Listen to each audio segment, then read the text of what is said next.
feebar nekk ci chaise nga ne na dem dig il a fallu que nit ñi jug wax bañ ne noonu nañ ko fekki mais loolu nag mën na froisser Macky Sall. non mais et pour man foofu la mbir yi commencé di enchaîner wu nag. non ce qui est sûr c'est que quand on gère le pays et qu'il y a des difficultés c'est pour cela qu'il faut travailler quoi et éviter moins la politique parce que la politique ça distrait.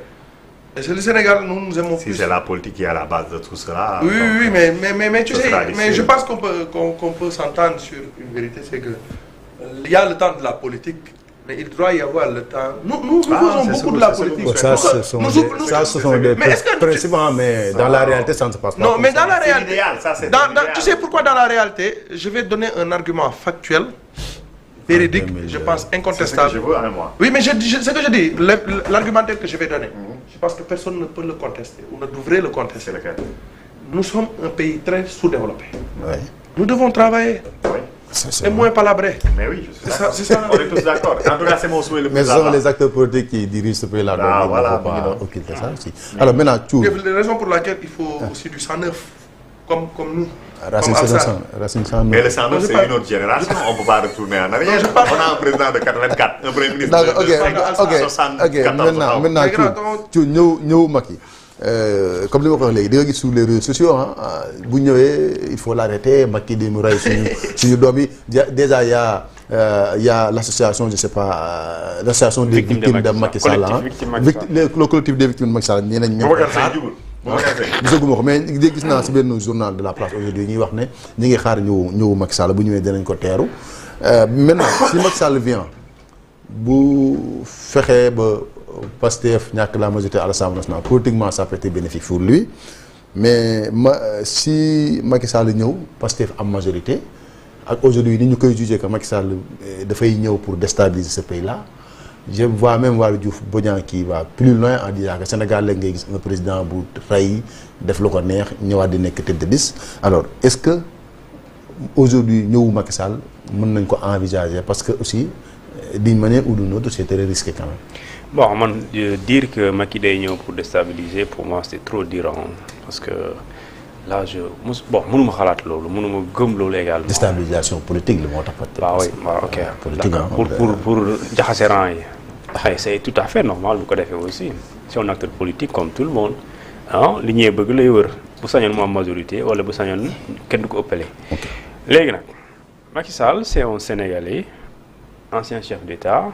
Qui a le droit de retourner au Sénégal et en tant qu'acteur politique am na droit def politique battre campagne comme tout le monde donc pour moi foofu amuñu benn jafe-jafe lu mu def c'est un pari risqué en tout cas si bu jàllul mooy c'est fini pour lui voilà à moitié fini pour lui su jàllee mooy également nguur gi war nañu xalaat seen bopp que ne ñu xam ne comme ni ko sëñ bu waxee léegi kon war nañ gën a mën a liggéey que ñu gën a nekk ci détail maanaam pas détail mais gën a nekk ci wax ju bëri ji parce que fajul lu bëri maintenant man Sénégalais yi des fois du ma leen mun comprendre damay am jafe-jafe pour comprendre leen parce que soxna soo su tasee Macky Sall Maroc di ko saaga di ko wax yenn yi man dama xamul vraiment Sénégal c'est quoi le problème yow man cuun jàpp nga ne tooj na la est-ce que jar na ngay wër ci koñ yi di fu ne nga dugg fa yóbbu ko ci police wala gendarmerie diggante boobu mënoo ko yóbbu ci police mënoo ko yóbbu ci gendarmerie bàyyil cuun ba nga mën ko yóbbu moo gën ay tooñ ala ngay ni di yuuxoo du ne nga xas ko l'agression verbale au Maroc c'est un délit boo fa nekkee di saaga nit da lay jàpp yóbbu la ci kaso bi sëñ bi et il a fallu il y a une compréhension moo tax ñu bàyyi ko mais konoon dañ koy tëj une femme de 62 ans boo jàppee ne président Macky Sall bu mu fi nekkee dafa rey ay doomi jàmbur mu leer na dafa rey d'accord am na moyen bu ñuy jaar ñu jàpp ki rey yow santal état wala état nee na dinañ def tout pour situer les responsabilités bu tax mënoo maandu comme ñëpp nga am confiance en justice moment venu ñu àtte ñooñu ñu def ñu topp leen en tout cas le président de la République comme ñu naan bu ñëwee am na ko bind ci benn journal te dafa am ñuy wax dañuy wax pour nit ñi kontaan mais loolu mënul nekk nee na président Macky Sall bu ñëwee dañ koy jàpp dugal ko ci kaso yi. c'est docteur Mbaye. sur le journal Yoor Yoor mais lu muy wax loolu sëñ bi da ngay tu le dis pour faire plaisir. non loolu loolu mën na taal réew mi sax. non loolu tu le dis pour faire plaisir à un groupe mais xam nga ne du dëgg mais c'est pas vrai sëñ bi. docteur Mbaye. après pour dire ouais la preuve amul kenn kuñ mënul àtte ñu am na d'accord amul mais ñëpp duñ leen àtte ci même façon bi ñëpp duñ leen àtte ci même kuréel bi mais kon fi ngay comprendre c'est quoi le sens de privilège de juridiction de d'immunité parlementaire ou bien d'immunité diplomatique. Privilège de juridiction. waaw c'est quoi leur sens dafa am sens article 101 c'est clair daf ne amul lenn loo ko mën a toppee lu dul haute trahison c'est quoi la haute trahison. il y a même pas une définition il y a même pas une définition juridique amul doo dem ci article 1 ba fin ñu ne la kon demal ci selon l'article tel du code pénal amu fa ça n'existe pas donc il y a un problème de définition qui se pose au-delà de ça en droit on vous dit mënoo topp nit ci benn infraction bu existé wul. Tout à fait.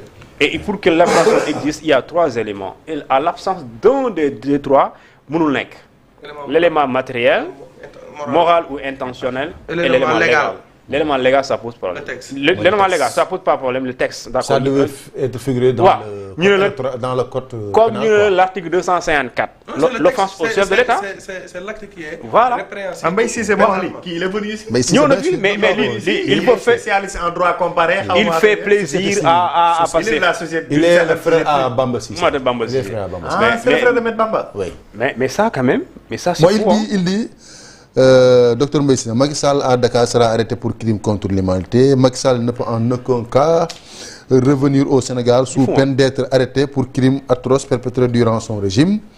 Macky Sall ne peut pas échapper à la justice. Si une fois il débarque au Sénégal, ni la loi d'amnistie, encore moins son statut chef d'ancien président ne pourra lui servir de refuge, quelle que soit la qualité de l'autorité du président, l'autorité président ou ministre, député, commandant général, son statut n'empêche pas la justice de la poursuivre. Mais loolu mooy manipulation. Non amul benn c'est-à-dire qu'il y a même pas de benn élément juridique bi ngay teg ci table bi. Par exemple, d'accord, Macky Sall mën nga ko toppee pour crime contre l'humanité. Demal CPI, c'est simple. L'État du Sénégal peut porter plainte parce que l'État a la qualité de porter plainte devant la CPI. Que l'État le fasse, c'est simple. Si on juge que Macky Sall a commis des crimes contre l'humanité, la CPI est compétente en la matière. C'est trop simple, il n'y a pas de débat.